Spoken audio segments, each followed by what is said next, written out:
supposed to look at the internal case that's going to the prosecutor. So I don't need to know all the details of that. But I need to know, as the governor trying to handle this crisis, do you believe that this is going to, inflame the situation or lower the temperature of the situation? I mean, just give me the general nature of what is this report going to say without divulging anything that would be improper. And he said the investigation shows absolutely no wrongdoing on the part of any officers. I go, that's pretty good. That should help. That's what we're turning over to the state's attorney. And we're like, man, whew, that's great. So they turned it over at 10 o'clock at night to the state's attorney. The next morning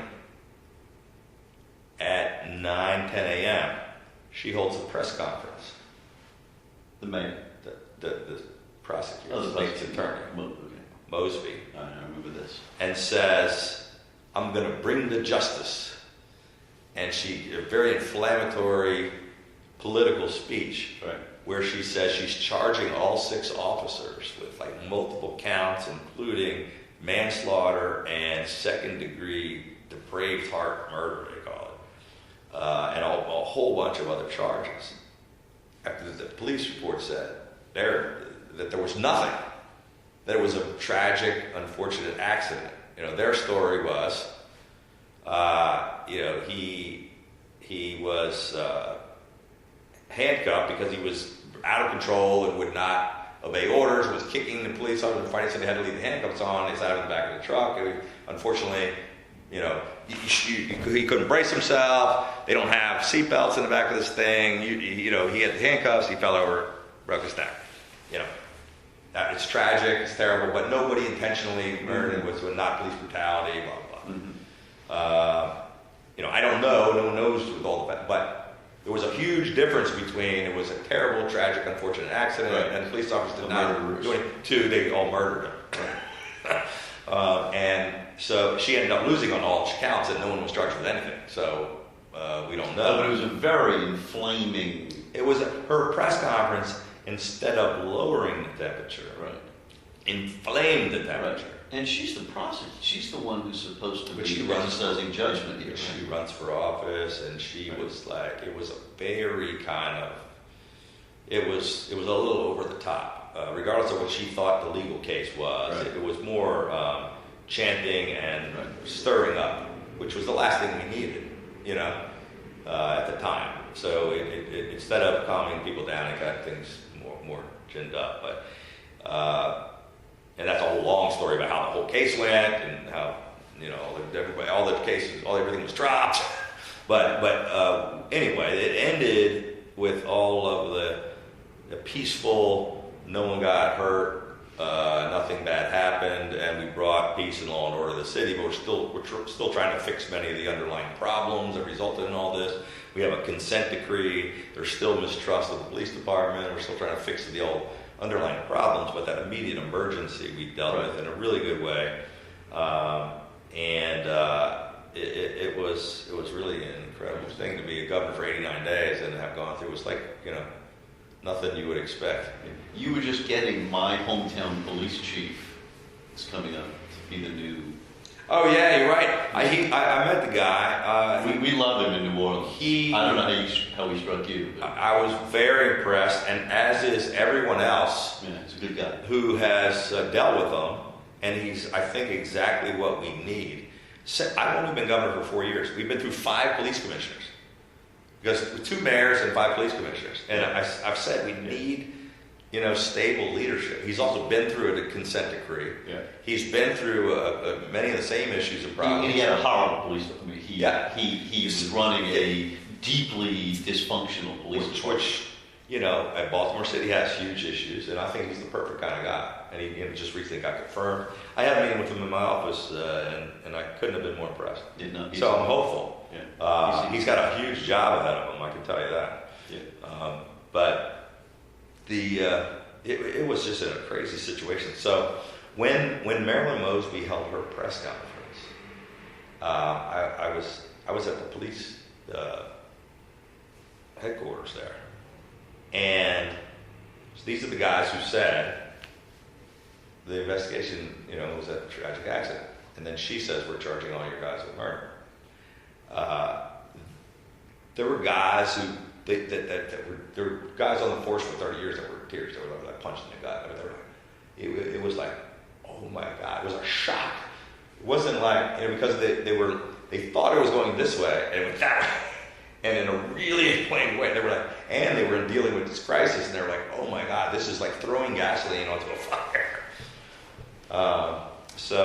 But it ended about as good as it could have. Mm-hmm. And here's one more twist on this thing.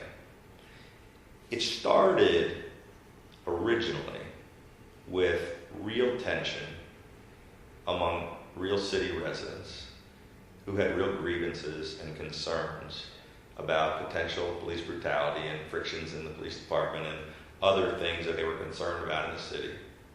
Legitimate things that they were upset about that boiled over.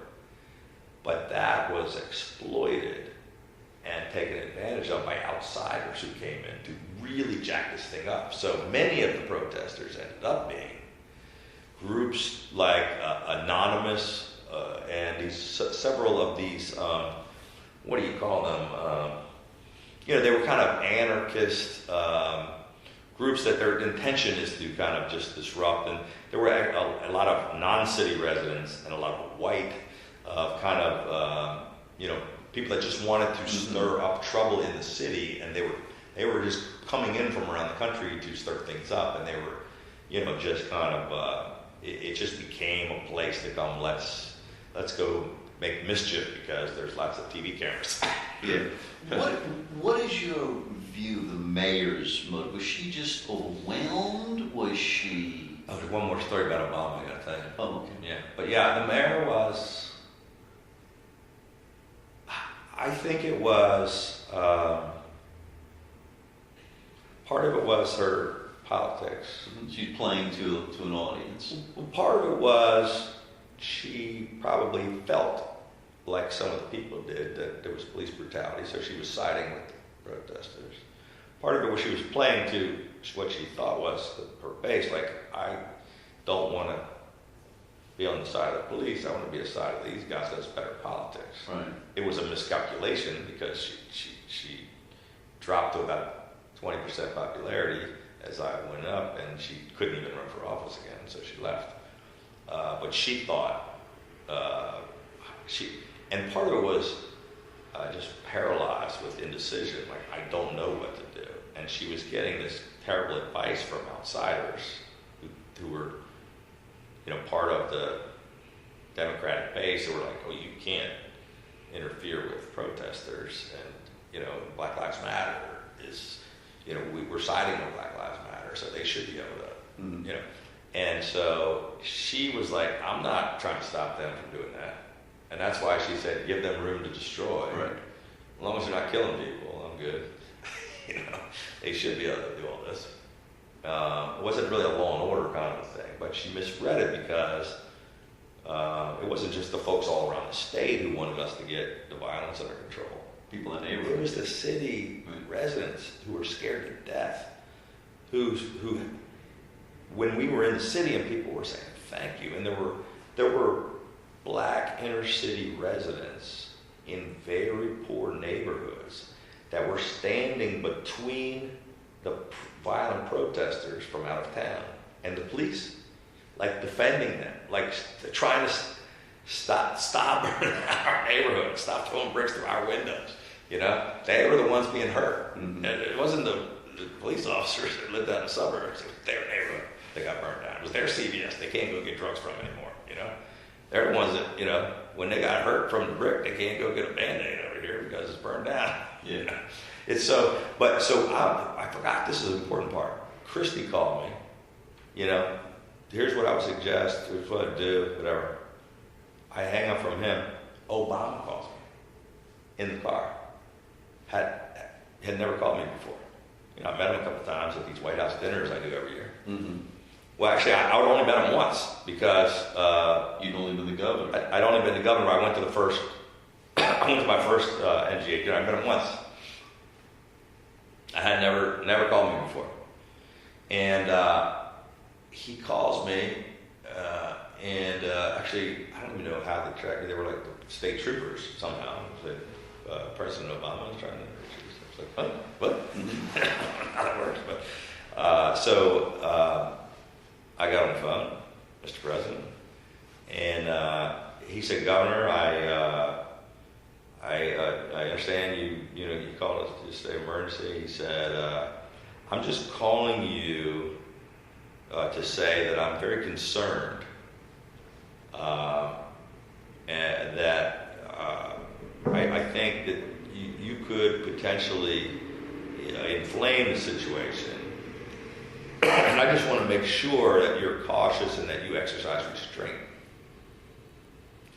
in the city, because it's a volatile situation, and it's like, I'm not sure exactly how he worded it. And I was like, here I'm on the way to stop my largest city from burning down, but he was basically like saying I shouldn't be going there, and he didn't want me going there, couldn't stop me from going there, but he was cautioning me and not chastising so much, but he was saying, I just think you better exercise caution and show restraint. And I said, well, Mr. President, thank you for your call, and I appreciate your input, and I've got to go. What was? I was like, ha, okay. What? This is after the state of emergency has been declared? I had the press conference. I was leaving on the way to Baltimore. I hung up from Christie, and I was He's on the phone. Okay. Yeah, he saw, like, somebody watched the press conference. Either he watched or somebody in the White House said, hey, this crazy Governor of Maryland just declared. He sent it to the National Guard into Baltimore. Right. And he was so get that guy on the phone. So his view is you're being heavy-handed, basically. Well, I think he assumed incorrectly it's a black Democratic city. Right. His worldview. Right. He had campaigned for my opponent, who was his friend, who I had beaten. Right. And this was a white Republican governor swooping in to against the will of his the local mayor. Basically. Against the will of his. She was the treasurer of the Democratic National Committee and best friends with Valerie Jarrett and Donna Rozelle. Okay. She was the darling of the Democratic Party. It didn't work out too well. And so they were all very close. Okay. And so he was like, that's that guy who beat my boy Anthony Brown. He's now stepping on my friend Stephanie. That's interesting. Rawlings Blake, and he's a Republican. And I'm going to call him and let him know that he shouldn't be doing that. He's trying to reel you in, basically. I'm not trying to say, he wasn't heavy-handed. Mm-hmm. He wasn't trying to boss me around. He just let me know that he was concerned about what I was doing and that I should exercise restraint and caution. And I said, well, thank you for that advice, Mr. President. But I said, our city is out of control, and I'm going to do everything I can. I promise you I am going to exercise restraint, but I'm also going to make sure that this violence doesn't continue. And thank you for the call. And that was it. And then all that other stuff. Then I went to the hospital, and then all these things. And I almost forgot about that. Did you hear back from him later? No, Valerie Jarrett called a couple times, and she called me, I think, before the Marilyn Mosby press conference, and we had some of the other White House people, but I didn't hear from the president. And were they delivering the same message, or they were happy that things were calming down? No, they were still keeping me in check, letting me know, hey, nobody ever said, hey, thanks for waiting. And we put in for emergency funds. When we spent $20 million in 1 week, and we had declared a state of emergency. Right. When you activate the guard is either activated by the president, they become federal government pay, or they can be activated by the governor. Usually, in the case of a natural disaster, a hurricane, a flood, or tornado or something, and then you get reimbursed by the federal government. Well, so we put in for disaster relief.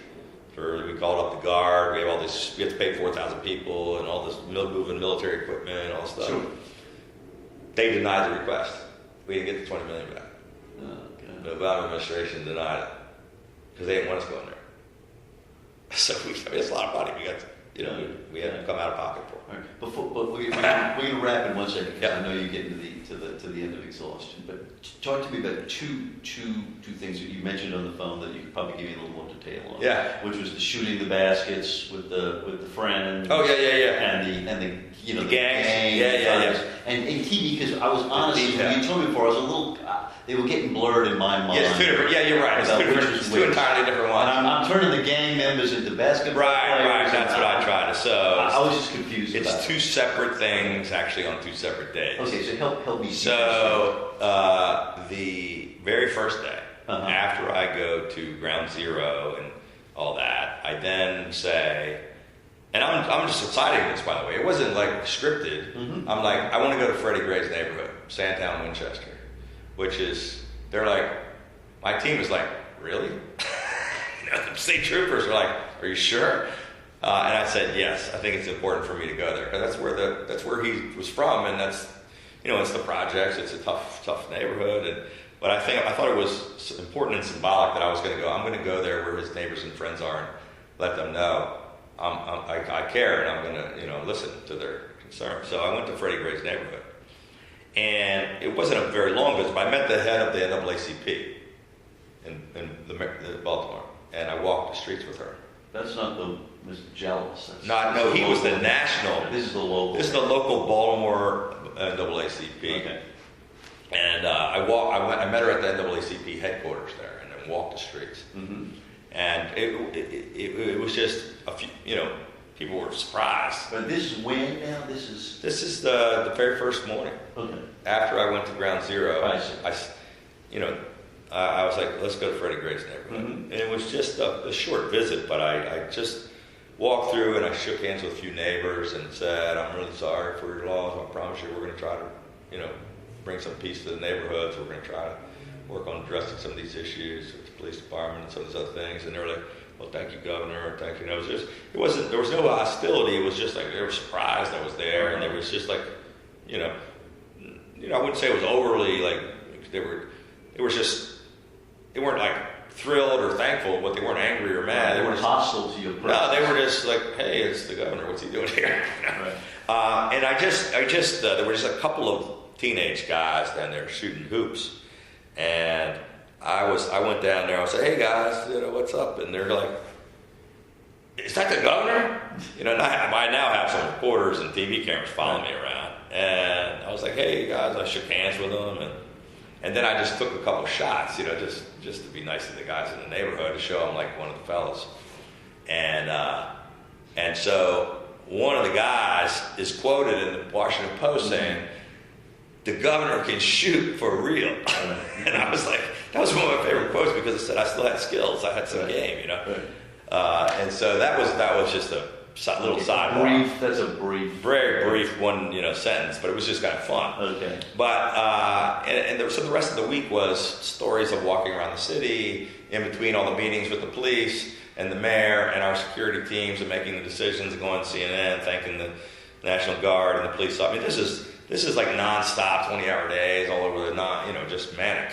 But part of it was going into other neighborhoods that where violence was, and some of the worst neighborhoods with Kiefer Mitchell and he's like, there's this kind of market that there's a couple small little stores, a little place where you get food, and we go in there, people in the neighborhood, rough neighborhood, and I go in there. This is where the gang members are, and I don't know how many of them there are. It's a pretty good little group, maybe 6 or 8 of them, I guess. I don't know how many. It's not a huge gang. Mm-hmm.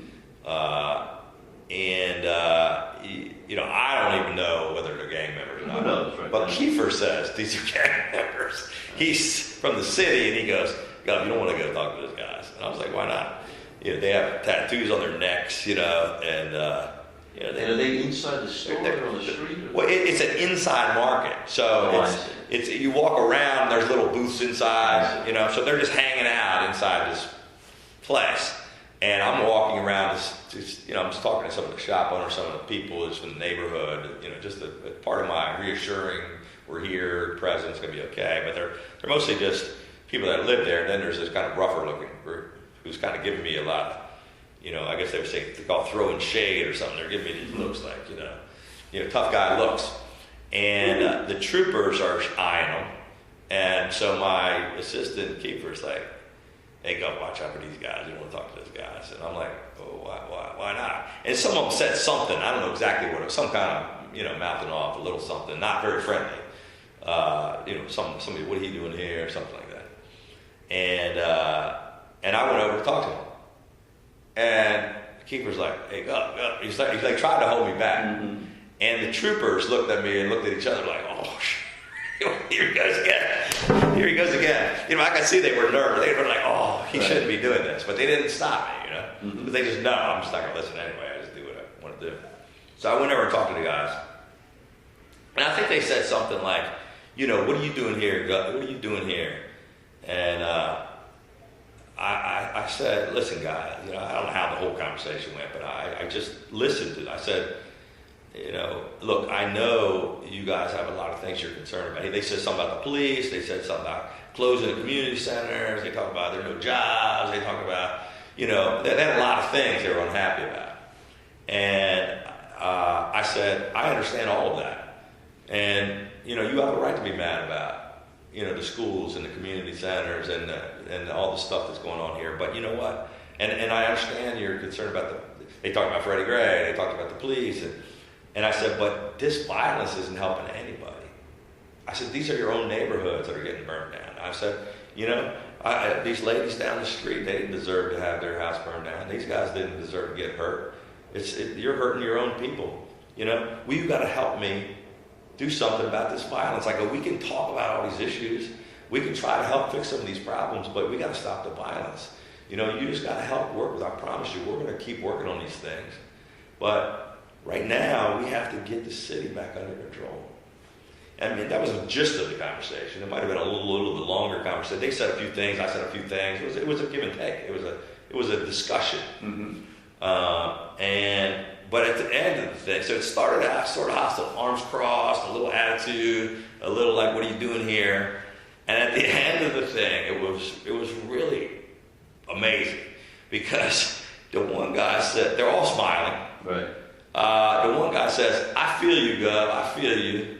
and another guy says, we're gonna work with you. We're gonna talk to the guy. I hear you. I know what you're saying.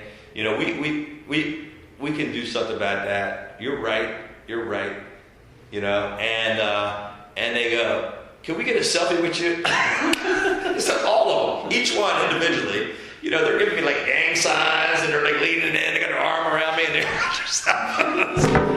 and then it was like I disarmed them, and they were like, and then it was they were like, hey, that guy came in our neighborhood. Right. He listened to us. Right. He talked to us. Well, Russ just said, like, I felt comfortable.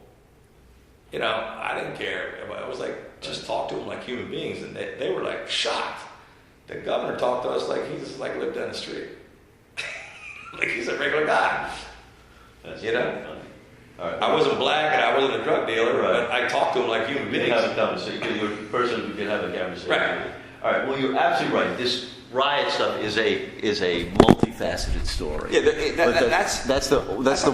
that's Riot 101. Every day, like every hour. Okay. This is what we're going to do on this. We're going to do this in layers. Yeah. This is a layered story. You can't figure it out.